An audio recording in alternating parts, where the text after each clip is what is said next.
அனைவருக்கும் வணக்கம். பாட்டி வைத்தியம் நம் நாட்டில் மட்டும் இல்லை, உலகம் முழுவதிலும் உள்ளதா என்பதை அறிய நடத்தப்பட்ட ஆய்வில் எல்லா நாடுகளிலும் பாரம்பரிய வீட்டு வைத்தியம் புழக்கத்தில் உள்ளது. பிரேசில் நாட்டில் மூலிகை செடிகள் அதிக அளவில் மருந்துக்காக பயன்படுத்தப்படுகின்றன.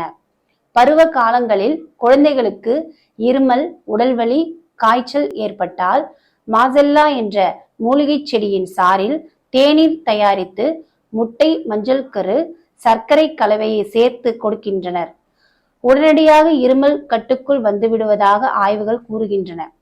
அஜீரண கோளாறுகளுக்கு விட்டமின் சி நார்ச்சத்து மிகுந்த பழுத்த பப்பாளி பழத்தில் துண்டுகளை சாப்பிட கொடுக்கும் வழக்கம் மலேசியாவில் உள்ளது.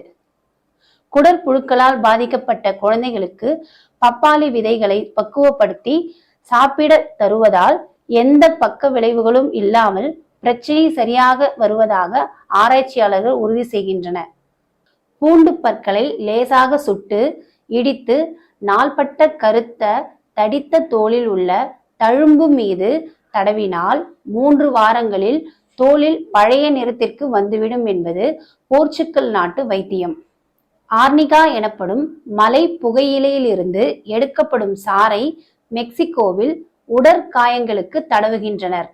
இது போன்ற மேலும் பல நல்ல தகவலுக்கு அக்ஷயா தமிழ் சேனலை லைக் பண்ணுங்க, ஷேர் பண்ணுங்க, சப்ஸ்கிரைப் பண்ணுங்க.